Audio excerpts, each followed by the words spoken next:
اللهم صل وسلم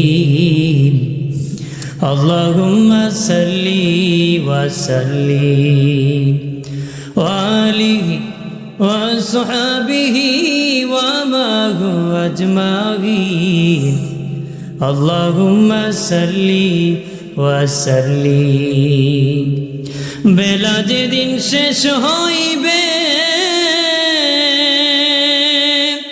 বিদায় পালকি সামনে আসবে কেউ না তোমায় ধরে রাখবে একাকি যাবে সেদিন আল্লাহুম্মা সাল্লি ওয়া সাল্লিম আল্লাহুম্মা সাল্লি ওয়া সাল্লিম ওয়া আলিহি ওয়া সাহবিহি ওয়া মাহু আজমাইন আল্লাহুম্মা সাল্লি ওয়া সাল্লিম কি করো রে ভব বাজারে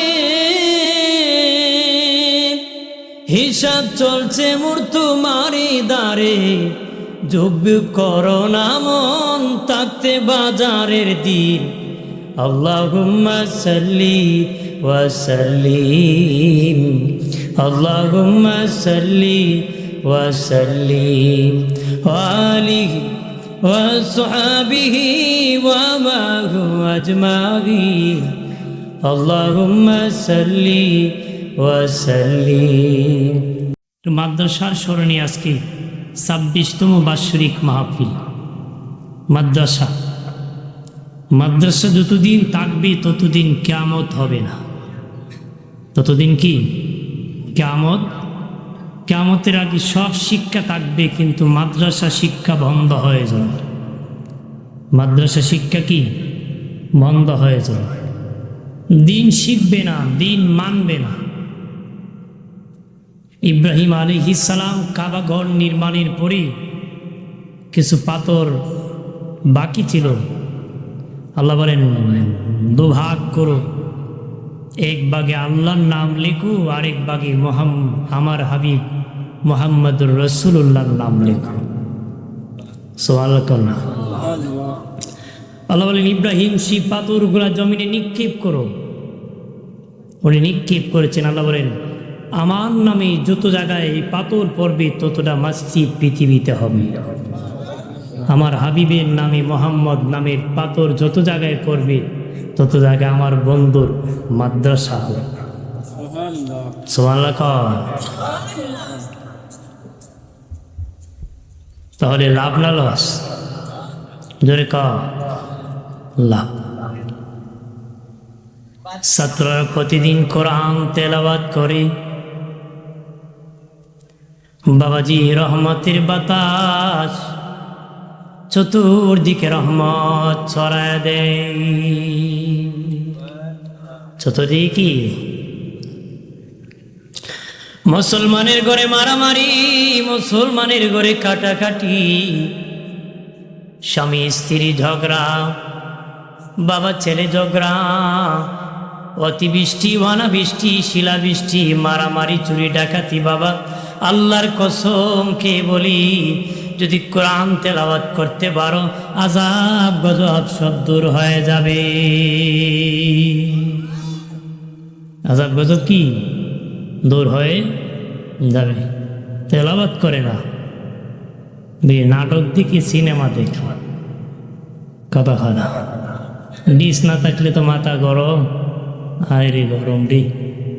হ্যাঁ, এছাড়া বাপের বাড়ি দিয়ে আটকা পড়ছে, তোমার বাড়ি ডিস নাই, একা একা আমি কি করব, কাজও নাই। হ্যাঁ, আমার প্রাণের বাবাজিরা রে, খেয়াল করেন ভালো করিয়া। নবী বলেন ক্বালা রাসূলুল্লাহ সাল্লাল্লাহু আলাইহি ওয়াসাল্লাম কাসরাতু যিকরিল মাউত ওয়া তিলাওয়াতিল কুরআন। নবী বলেন বেশি বেশি করে মওতের জিকির করো, মৌতের চিন্তায় সুদ কানার থেকে বাঁচাবে, ঘুষ কানার থেকে বাঁচাবে, মিথ্যা মামলার থেকে বাঁচাবে, মিথ্যা সাক্ষীর থেকে বাঁচাবে, সত্য গোপন থেকে বাঁচাবে, পাল্লায় কম দেওয়ার থেকে বাঁচাবে, বাবাজি মিথ্যা ব্যবসার থেকে বাঁচাবে, বাহিরে ভালো ভিতরে পাপাচার থেকে বাঁচাবে, বাবাজি মৌতের চিন্তায় জেনার থেকে বাঁচাবে, মৌতের চিন্তায় তিমের মাল খাওয়া থেকে বাঁচাবে, মৌতের চিন্তায় মা বাবার অবাধ্যতার থেকে বাঁচাবে, মৌতের চিন্তায় মদ খাওয়ার থেকে বাঁচাবে, বাবা খাওয়ার থেকে বাঁচাবে, ইয়াবা খাওয়ার থেকে বাঁচাবে, মৌতের চিন্তায় বাবা কবিরা গুনার থেকে বাঁচাবে, বাবাজি মৌতের চিন্তা জারি হওয়ার কারণে লোকটা ওলি আল্লাহ হয়ে যাবে, আর কোরআন তেলাওয়াতে ঈমান বাড়ায় দিবি। যার ঈমান যত বেশি বাড়বে সে তত উচ্চ তবকার জান্নাতি হবে, সে তত উচ্চ তবকার জান্নাতি হবে। কোরআন তেলাওয়াত করলে ঈমান বাড়ে। ঈমান কি গজও না লম্বায় বাড়তো না, গজও না লম্বাও না, ঈমানি শক্তি বাড়বো। ঈমানি কি কার কত ঈমান বাড়ছে, যার ঈমান যত গুনাহ মুক্ত তার জীবনে ঈমান তত শক্ত। সুবহানাল্লাহ জোরে ক। আমার প্রাণের দুস্থ বুজুর্গরা খেয়াল করেন ভালো করিয়া বাবাজি, ইমাম গাজ্জালী রহমতুল্লাহ আলাইহি আল্লাহ স্বপ্নে বললেন, রে গাজ্জালী তুমি অমুক গ্রামের আব্দুর রহমান নামে, রহমতপুর গ্রামের আব্দুর রহমান নামে একজন ব্যক্তি ইন্তেকাল করেছে, তুমি যাও রে, যে তার জানাজার নামাজ পড়াও, জানাজার ইমামতি করো। ইমাম গাজ্জালী রওনা করলেন, চিনেন না, যেতে যেতে বাবা ওই মৃত ব্যক্তির বাড়ি পৌঁছে গেলেন। তার ছেলেদেরকে বললেন, ছেলেরা রে তোমাদের বাবার কি আমল ছিল রে, আমার মতন গাজ্জালীকে ইমামতির জন্য আল্লাহ স্বয়ং পাঠাইছে। কেমন আমল ছিল? আমাদের বাবার কোনো আমলের খবর আমরা জানি না। তখন মনে মনে বলে, কোনো আমল নাই, কিন্তু আমাকে আল্লাহ কেন পাঠালো? দৌড়াইয়া তাদের মায়ের কাছে বলল, যতটুকু পর্দার সাথে জিজ্ঞাসা করা যায়। পর্দার আড়াল থেকে বলল, মা তোমার স্বামীর কেমন আমল ছিল? আমার স্বামীর তেমন কোনো আমল ছিল না, কোরআন পড়তে জানতো না, কিন্তু প্রতিদিন কাঠ কাটতো, জঙ্গলে কাঠ কাটিয়া বাড়ি ফিরতো, রাত্রে যখন ঘুমাইতে যেত আল্লাহর কালাম বুকে নিয়ে চুমু খেত, বুকে লাগাতো। ইমাম গাজ্জালী বলেন, আর কোনো কারণ নাই, আল্লাহর কালামকে ভালোবাসার কারণে আল্লাহ তার ইজ্জত বাড়ায় দিছে। তার ইজ্জত কি করছে? বাড়াই দিছে। আমরা মনে করি কোরআন পড়া মোল্লার কাজ, সাধারণ মানুষের কাজ না, সাধারণ মানুষের কাজ এটা সব মুসলমানের কাজ। সম্মান করা, মহব্বত করা, কথা বলেন ঠিক কিনা? ভালোবাসা কার কাজ? আল্লাহ রহমান আল্লামাল কোরআন খালাকাল ইনসান। আল্লাহ বলেন, দয়াল আল্লাহ কোরআন শিখাইয়া মানুষ বানাইছে, আমার আল্লাহ কোরআন শিখাইয়া মানুষ বানাইছে। আল্লাহ বলতে পারতেন মানুষ বানায়া কোরআন শিখাইছে, অথচ স্বাভাবিকভাবে আমি পৃথিবীতে আসার পরে কোরআন শিখেছি। কিন্তু আল্লাহর বলার ভঙ্গিতে আল্লাহ বলতেছে কোরআন শিখায়া মানুষ বানাইছে। কোরআনুল কারিমে প্রথম সূরা সূরা বাকারা, গরুর নামে সূরা, শেষের সূরা হলো সূরা নাস, মানুষের নামে। কোরআনে ঢুকার আগে মানুষ গরু, ঢুকিয়া যখন পরিপূর্ণ মানিয়া বের হবে তখনই হবে মানুষ। তখন হবে কি? মানুষ। কোরআন মানতে হবে, কোরআন মানা ছাড়া মানুষ হওয়া যাবে না। এই মানুষের কথাই আল্লাহ বলেছেন, তাফসীর ওয়ালারা বলেছেন মানুষ আবার দুই প্রকার। এক প্রকার মানুষ হলো জন্মগত মানুষ, আরেক প্রকার মানুষ হলো গুণগত মানুষ। জন্মগত মানুষ হতে গেলে ও আ এ বি সি ডি খ এগুলো কিছু শিক্ষা লাগে না, কোনো শিক্ষা লাগে না বাবাজি। কিন্তু গুণগত হলে গুণ শিখতে হয়, কোরআন শিখতে হয়। কোন গুণওয়ালা? যেই ব্যক্তি কোরআনে ঢুকেছে আল্লাহ বলে সে গুণওয়ালা হয়ে গেছে। আমরা মনে করি আমি মানুষ, খাইতে পারি, ঘুমাইতে পারি, বাচ্চা জন্ম দিতে পারি। শুনিয়া রাখুন রে মৌলভী বাজারে মুসলিম জনতা, ভালো করে শুনে নাও। গরু খেতে পারে, তুমিও খেতে পারো, তো এই জন্য মানুষ না। কারণ খাবার খেলে যদি মানুষ হতো, গরুও মানুষ হতো। আপনার সে গরু কম খায় না বেশি খায়? বেশি খায়। ছাগলে সারাদিনই খায়। হ্যাঁ, খাবার খেলে যদি মানুষ হইতো, ছাগলও মানুষ হইতো। হাঁটলে যদি মানুষ হতো রে, হাঁটাহাঁটি করা যদি মানুষের গুণ হতো, তাহলে ছাগলও মানুষ হতো রে, ধুম্বা মানুষ হতো, বাবাজি উট মানুষ হতো রে, বাচ্চা জন্ম দিলে যদি মানুষ হতো, হাইওয়ান জানোয়ারও মানুষ হতো। মানুষের গুণ হলো কোরআন মানা, কোরআনের জিন্দেগি কায়েম করা। মানুষের গুণ কি? একটু ইকুদিও হালকা, কোরআন মানা, কোরআন মানা, কোরআনে জিন্দেগি কায়েম করা। সুবহানাল্লাহ বলি, দোষী বরে সাল্লাল্লাহু আলা মোহাম্মদে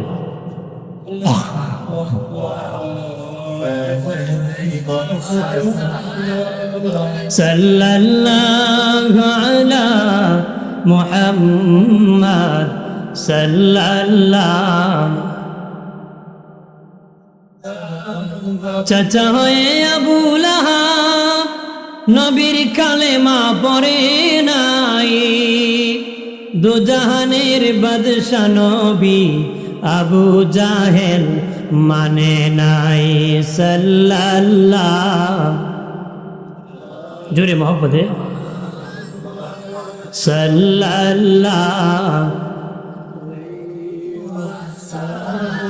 সাল্লাল্লাহু।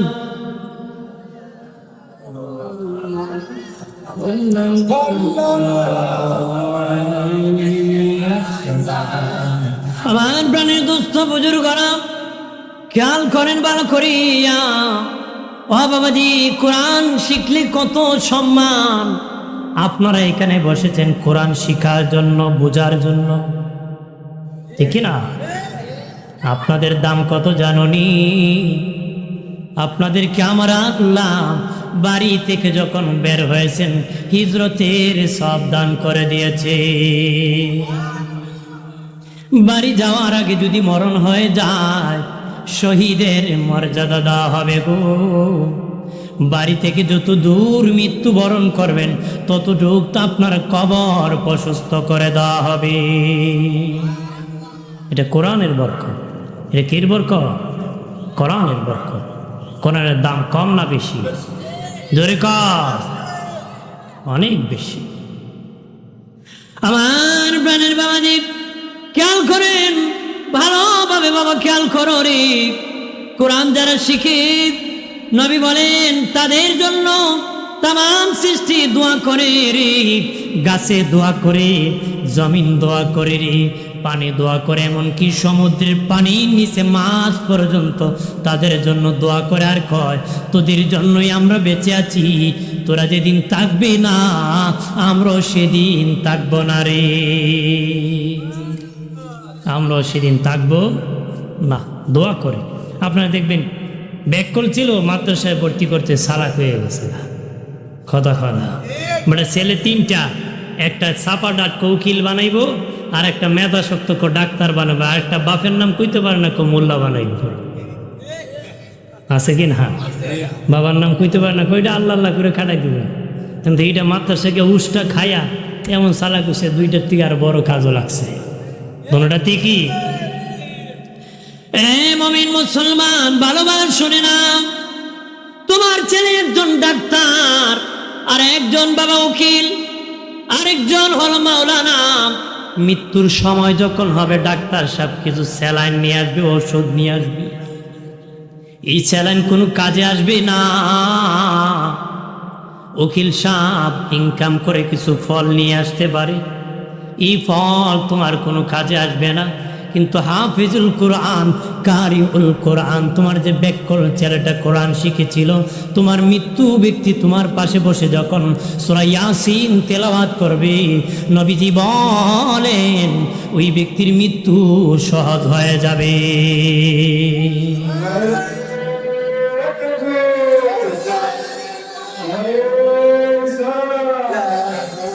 Allah মুক্তিবাদী সাহেব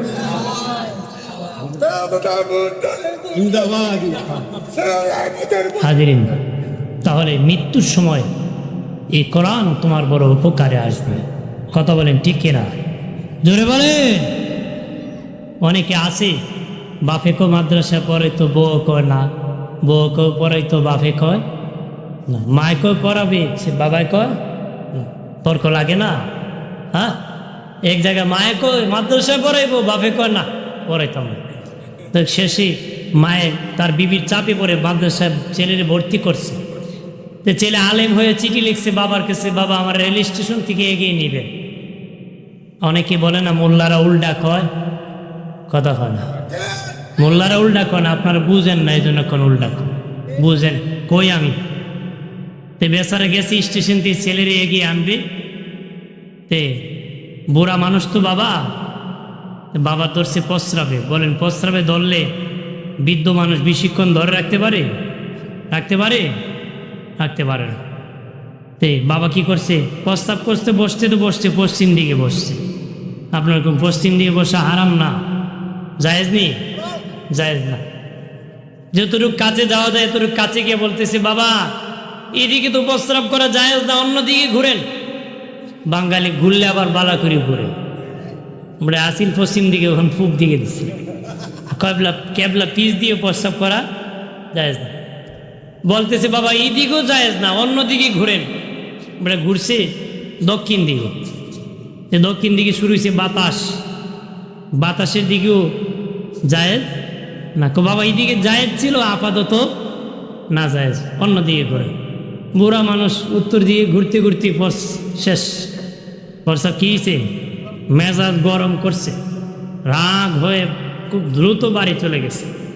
আর ছেলে তো অনেকদিন পরে আসছে, মুসাফা করতে করতে যাইতেছে। গিয়া দেখে তার স্ত্রী দাঁড়িয়ে আছে। আমার ছেলে কই? আইতেছে। আমি কইসলাম মাদ্রাসা পড়াইতে না।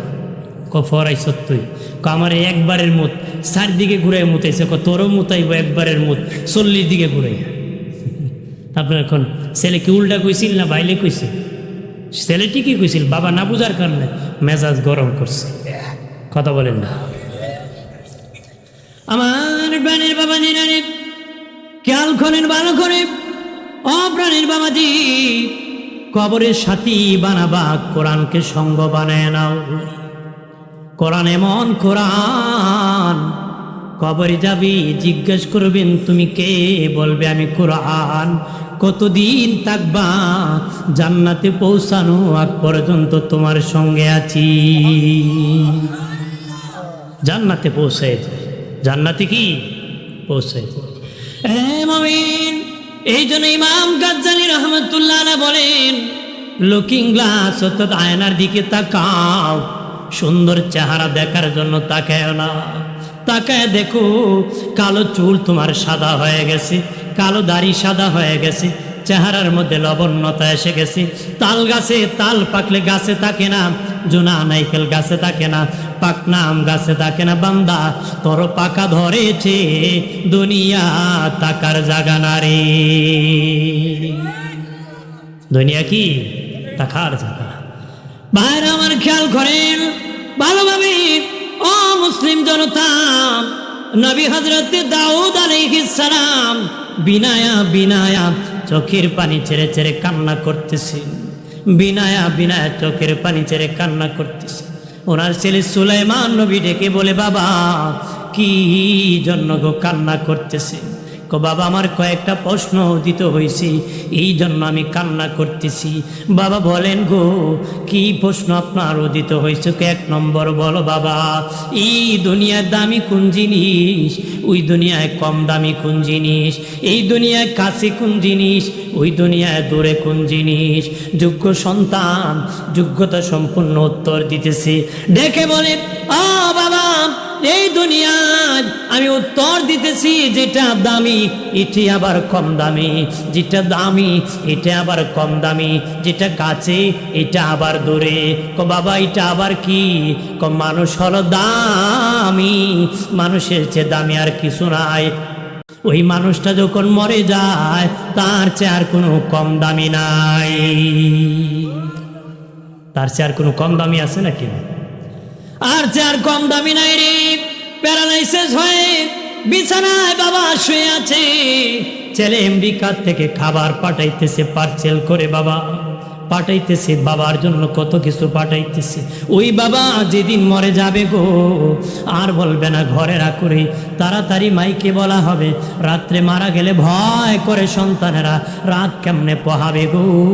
সকালে মারা গেলে দুপুরে দাফন করতাম, রাতকে পাহারা দিবি, মাদ্রাসার ছাত্র খুঁজে তারা বসে বসে পাহারা দিবি। যে ছেলের জন্য রাত্রে দিন করলা, দিনটা রাত করলা, ওই ছেলে তোমাকে তোমার পাশে বসতে ভয় করে। ওই ছেলে কি ভয় করে, মাদ্রাসার ছাত্র খুঁজে কে পাহারা দিবে। ভাইরা আমার খেয়াল করেন ভালোভাবে, কে কত আপন, কত করোনার সময় দেখেছে। ও বাবাজি, শিল্পপতি বাবার লাশ সন্তান ফালায়া বাকছে, সন্তানের লাশ বাবা ফালায়া বাকছে, মায়ের লাশ মেয়ে ফালায়া বাকছে, স্বামীর লাশ স্ত্রী ফালায়া বাকছে। লাশ নয়, স্বামী বলেছে আমি লন্ডন থেকে আসতেছি, আমেরিকার থেকে বাড়ি আসতেছি, বিবি আগেই বাবা গাটুরি বাঁধিয়া বাবার বাড়ি ফলাইছে। এমন নজির বাংলায়ও আছে, আছে না? আর ওই বিবি কবরও সাহায্য করবো? হ্যাঁ, এই কেউ করবে না, প্রত্যেকেই দৌড়াদৌড়ি লাগবে, হুজুরেরও লাগবে, সবার লাগবে, কথা হয় না, আমারও লাগবে। বোম্বাস্টিক বক্তা আল্লাহ ফিটে বানা তক্তা, কারণ যত বেশি কথা তত বেশি হিসাব, তত বেশি কি হিসাব দিতে হবে।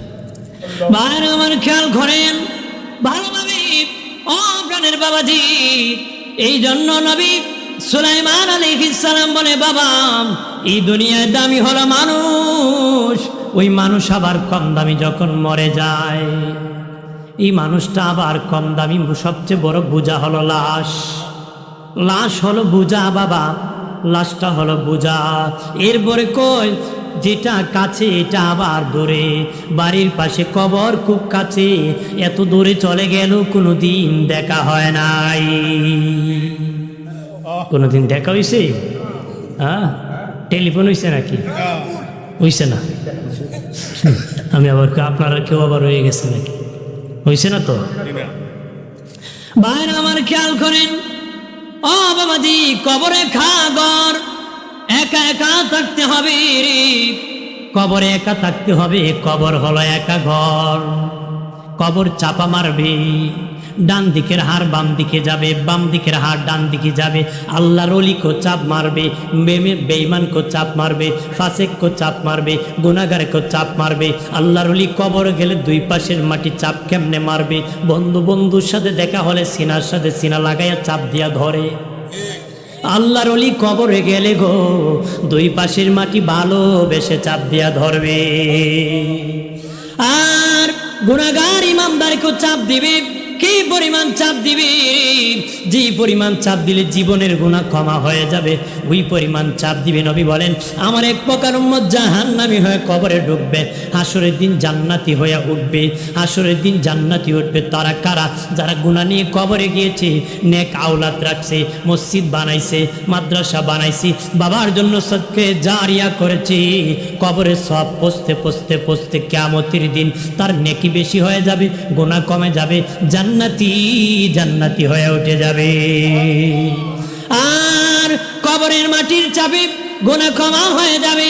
পৃথিবীর কোন নবীর উম্মতের ব্যাপারে আসে নাই জাহান্নামী হয়ে কবরে ঢুকবে, হাসরের দিন জান্নাতি হয়ে উঠবে। কিন্তু উম্মতে মুহাম্মদীর ব্যাপারে আসছে, জাহান্নামী হয়ে অনেকে কবরে ঢুকবে, হাসরের দিন জান্নাতি হয়ে উঠবে।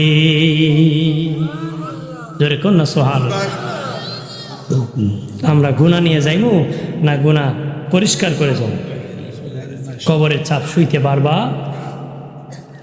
মাটি চাপা মারবে রে।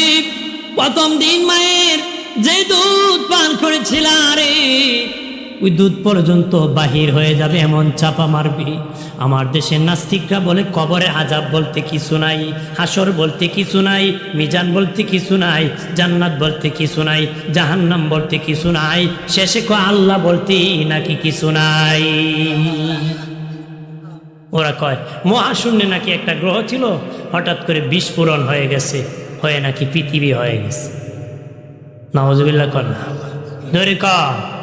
আমি যদি কই মৌলভীবাজার সরকার বাজার বাস স্ট্যান্ড এলাকার মুসলিম জনতা, এইখানে একটা লোহার টুকরা ছিল, হঠাৎ করে বিস্ফোরণ হয়ে এক টুকরা দিয়ে মেশিন হইছে, হরেন হইছে, তার হইছে, স্ট্যান্ড হইছে, ভাইরা সব মিলে মাইক হয়ে গেছে। আপনার কি করবেন? এই তার সিরা হুজুরটা আইলো করতে কথা কই না বলবে না? লোহা বিস্ফোরণ হয়ে যদি মাইক হইলে বললে তার সিরা হয়, যারা বলে মহাশূন্যে বিস্ফোরণ হয়ে পৃথিবী হয়ে গেছে, এরা তার কেমন শিখছে কইতে পারুন? এরা বড় বড় শিক্ষিত মানুষ, এরা তার কেমন? শিক্ষিত লোকের আর বেশি ছিল, শিক্ষিত লোকের কি বেশি ছিল। এক শিক্ষা অফিসার গিয়েছিল এক শিক্ষা প্রতিষ্ঠান, এই ক্লাসরুমে ঢুকে কয় এখন কোন ক্লাস? ছাত্ররা ক অঙ্কের ক্লাস। কের ক্লাস? ক বালার সময় আইছি, একটা অঙ্ক করো। তে পোলাপান কাগজ কলম নিচে, তোমাদের স্কুলের গেট থেকে ক্লাসরুমে আসতে আমার 10 মিনিট সময় লাগছে, বলো তো আমার বয়স কত? কেমন অঙ্ক? পোলাপান কাগজ কলম ফালায় বসে রয়েছে। প্রত্যেক ক্লাসে ক্লাসমেট পণ্ডিত কিছু দিয়ে একজন থাকে না? এক পণ্ডিত এমনি আঁকাইতেছে, একটু পরে স্যারে ক অঙ্ক করছো রে? এক স্যার আমি করছি। ক বয়স কত? আপনার বয়স 60। আন্তাজি কইছে লাগিয়ে গেছে। তো স্যারে কইতেছে অঙ্ক করতে তো সূত্র লাগে, তুই তো অঙ্ক করছ কোন সূত্রে? ক স্যার বিনা সূত্রে করছি না, অবশ্যই সূত্র অঙ্ক করছি। ক কি সূত্র? ক আমার বাড়ির পাশে একটা ভাই আছে আধা পাগল, বয়স 30, আপনি পুরা পাগল, বয়স 60। কারণ আধা পাগলের বয়স যদি 30 হয়, পুরা পাগলের বয়স কত? নাস্তিকরা পুরা পাগল, পুরা পাগল ছাড়া এমন কথা বলতে পারে? তোমরা হাসি মশা লাগো কেন? আমার প্রাণের বাবাজি রানী খেয়াল করেন ভালো করে, অপ্রাণের বাবাজি কবরের আযাব বিশ্বাস করতে হবে রে।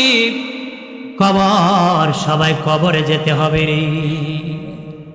কবরে কতদিন থাকবো জানো রে?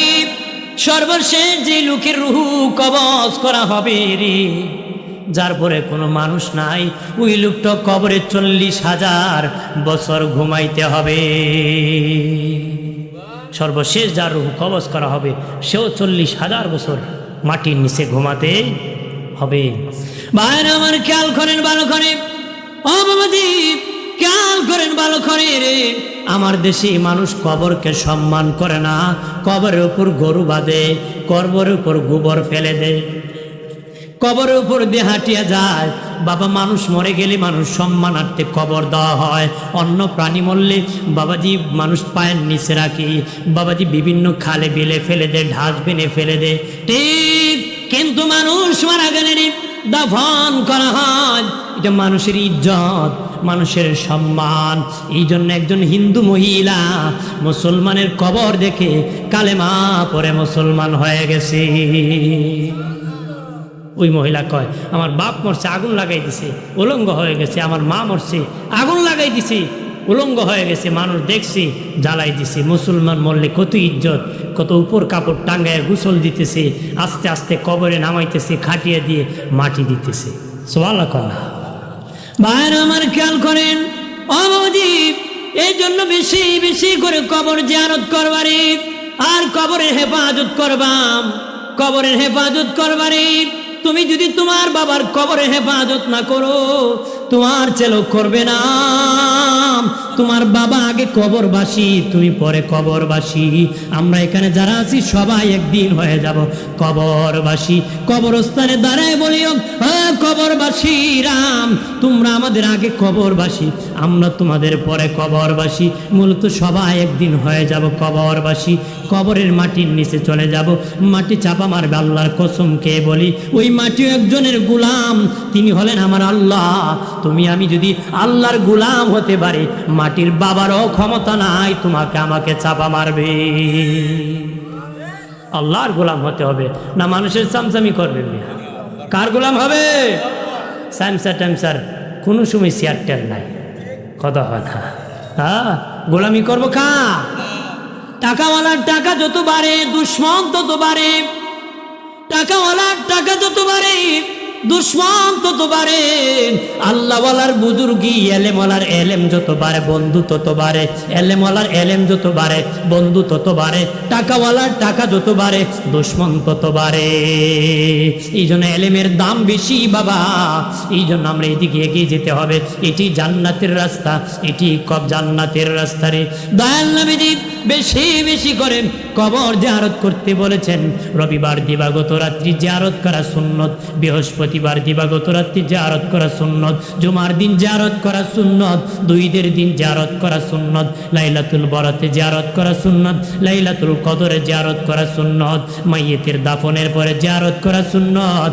বাকি যে কোনো দিন যে কোনো সময় কবর জিয়ারত করা জায়েজ।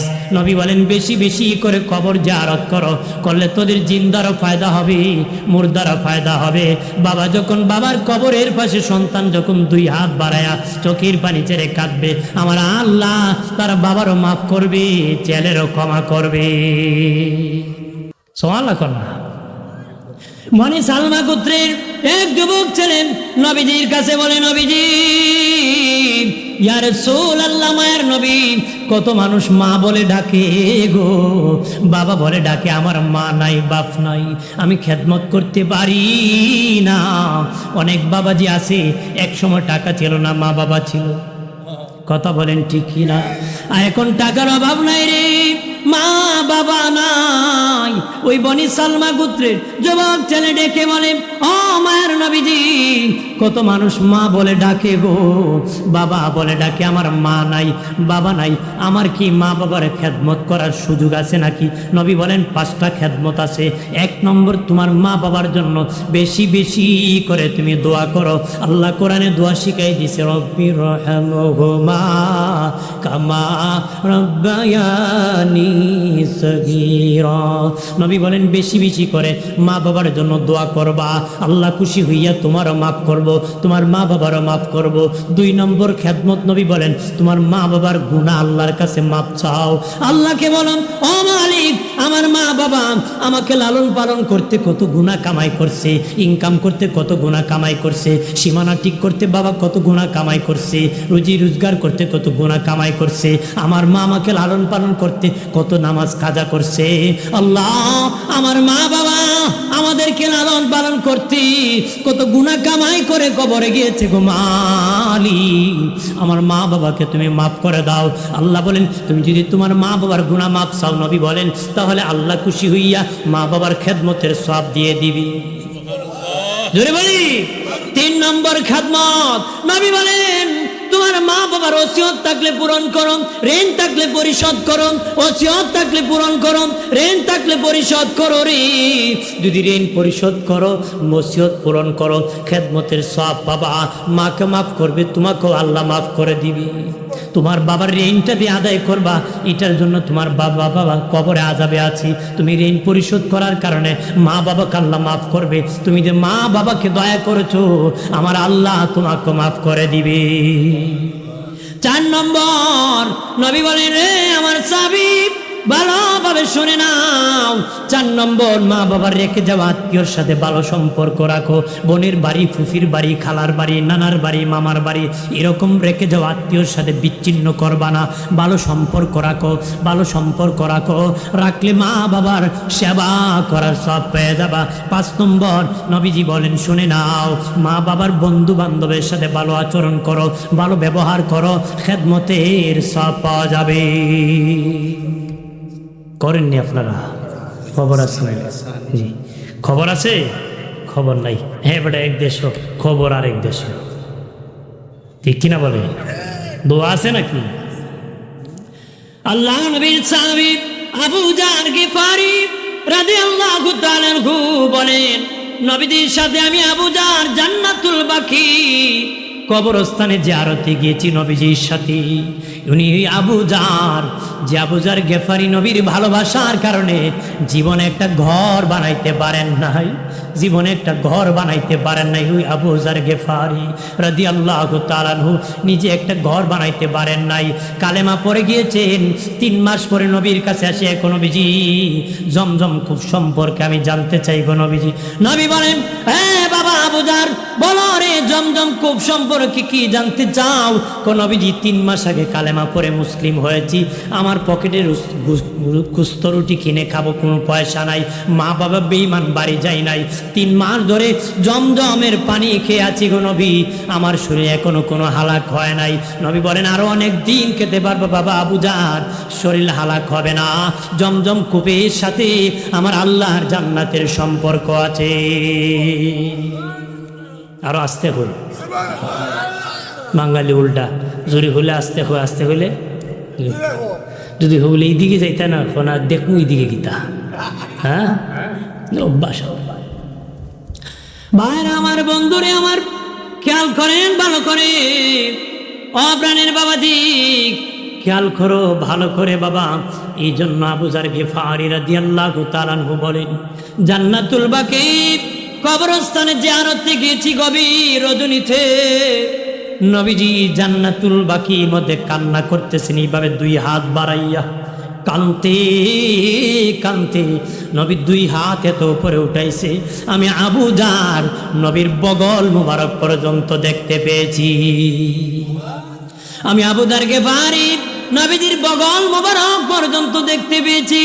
নবী এত উপরে হাত বাড়াইছে, আমি তখন জান্নাতুল বাকির মধ্যে তাকাইলাম, একটা ভাঙ্গা কবর নি দেখা যায়। একটা ভাঙ্গা কবর যদি পাইতাম, ওই কবরের ভিতরে আমি আবু যারের ব্যাপারে ঢুকে যাইতাম, নূরের নবীর দোয়াটা আমি আবু যারের ব্যাপারে নসিব হয়ে যেত। আম্মাদের আয়েশা সিদ্দিকা রাদিয়াল্লাহু তাআলা আনহা বলেন, একই কম্বলের নিচে ঘুমাইতাম, একদিন দেখি রাতে নবী নাই, নবী আমার হুজরার মধ্যে নাই। ভাবলাম মনে হয় অন্য বিবির হুজরায় নবী আছেন। কোন বিবির, সব বিবির হুজরা তালাশ করলাম, কোন বিবির হুজরায় নবী নাই। বাবাজি নবী একত্রে 9 জন বিবি ছিলেন, আমাদের 9 জন আম্মাজান ছিলেন। কোনো আম্মাজান কোনোদিন অভিযোগ করতে পারেন নাই নবী ওরে বেশি ভালোবাসে, আমারে কম ভালোবাসে, ওর আমার সাথে ইনসাফ করে না, কোনো আম্মাজান বলতে পারেন নাই। আর আপনার একজন বিবি অভিযোগের অভাব নাই, অভিযোগের কি অভাব নাই। 9 জন আম্মাজান কোনোদিন বলেন নাই নবী আমার সাথে অবিচার করেছেন। 9 জন আম্মাজান একত্র হয়ে বসে নবীকে বলে, নবী ও মায়ের নবী বলেন গো, কারে বেশি আপনি ভালোবাসেন একটু বলেন। নবী কয় আগামীকাল বলবো কারে আমি বেশি ভালোবাসি। ওই দিন রাত্রে নবী আম্মাজান আয়েশার হুজরায় 2টা খেজুর দিয়েছেন, আম্মাজান সাউদার হুজরায় যায় 2টা খেজুর দিয়েছেন, আম্মাজান জয়নাব বিনতে জাসের হুজরায় যাইয়া 2টা খেজুর দিয়েছেন, আম্মাজান হাফসার হুজরায় যাইয়া নবী 2টা খেজুর দিয়েছেন। এইভাবে 9 জন আম্মাজানের হুজরায় নবী 2টা করে খেজুর দিয়েছেন।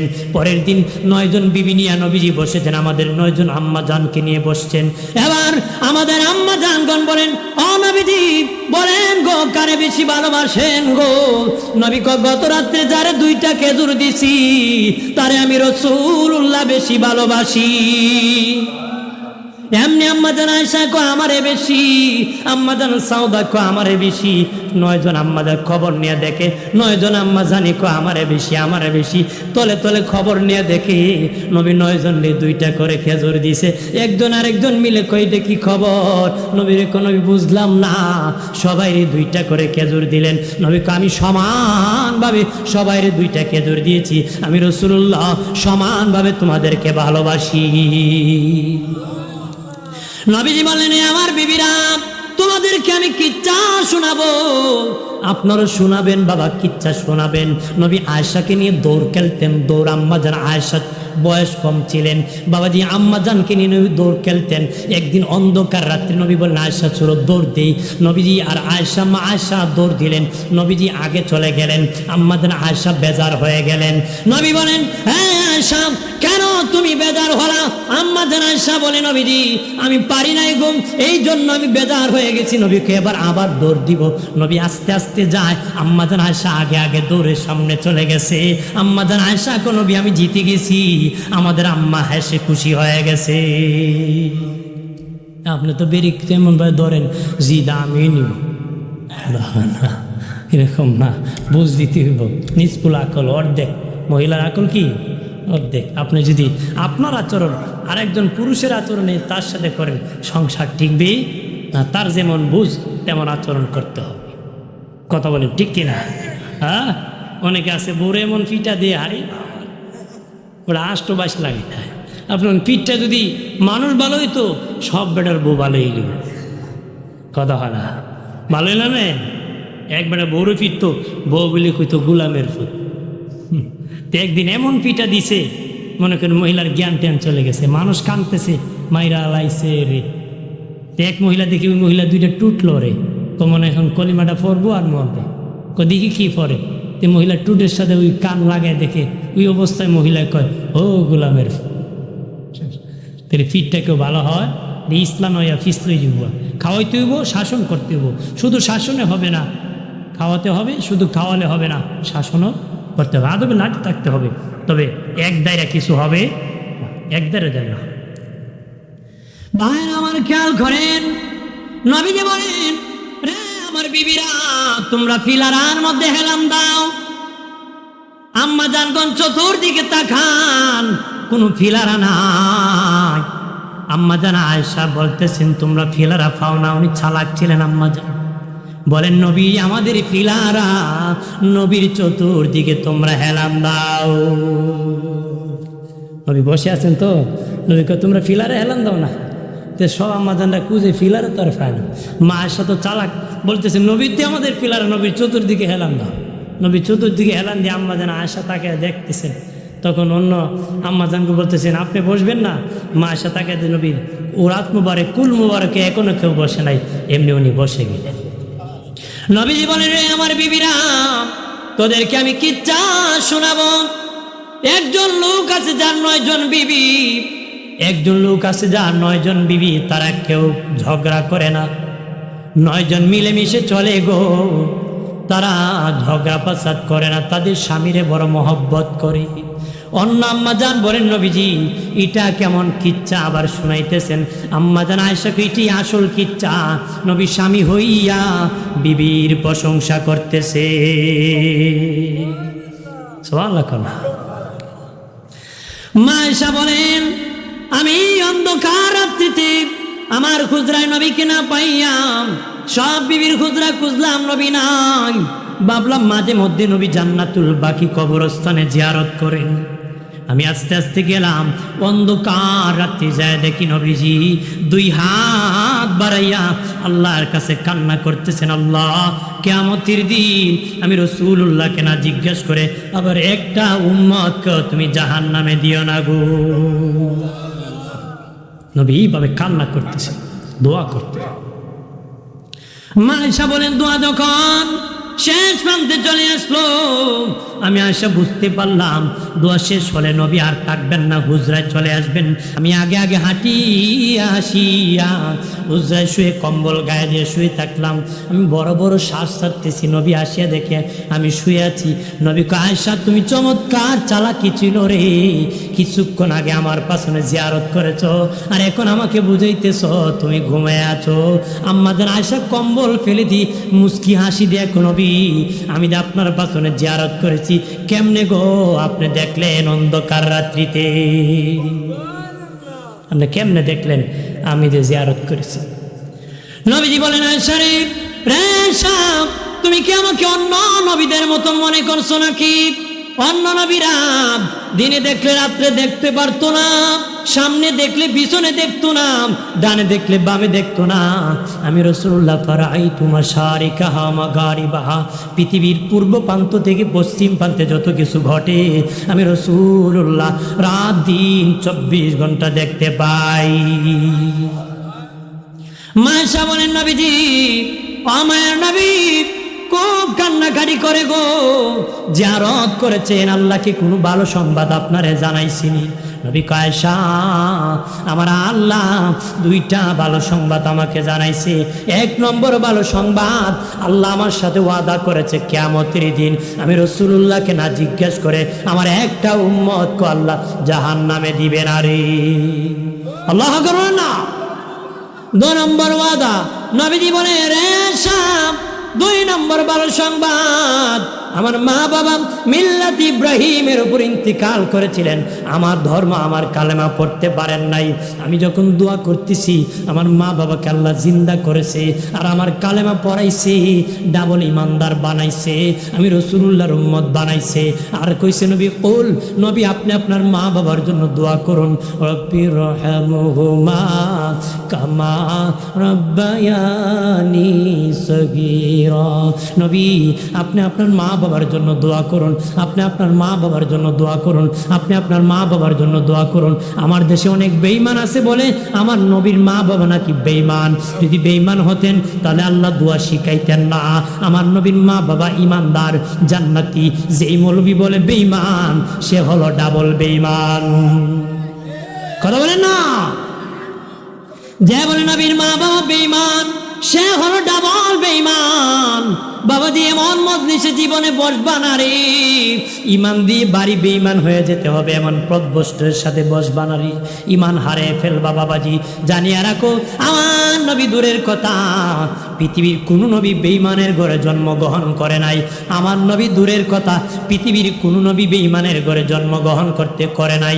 বলতে পারেন ইব্রাহিম নবীর বাবা আজব ঠাকুরের কথা শুনেছি, আপনি বলতেছেন কোনো নবী বেঈমানের ঘরে জন্মগ্রহণ করে নাই। আজব ঠাকুর ব্রাহ্মণ ছিল, মূর্তি বানাতো। বাইনাস সতর তাফসিরের কিতাব হাসিয়া খুলে দেখেন বাবা, তাফসিরের কিতাবের হাসিয়া খুলে দেখেন। আজব ঠাকুর বাবা ইব্রাহিম নবীর লালন পালনকারী পিতা, জন্মদাতা পিতা না। আজব ঠাকুর হলো লালন পালনকারী পিতা। আর ইব্রাহিম নবীর জন্মদাতা পিতার নাম তারেক, মানে ইমানদার ছিলেন।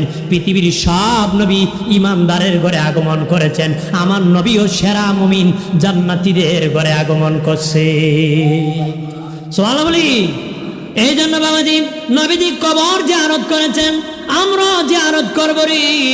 বেশি বেশি করে কবর জিয়ারত করলে তোমাদের ভয় আসবে, কবরের ভয় আসবে, কবরের ভয় আসবে, মৃত্যুর ভয় আসবে, ওলি আল্লাহ হওয়া সম্ভব হবে। কি হবে?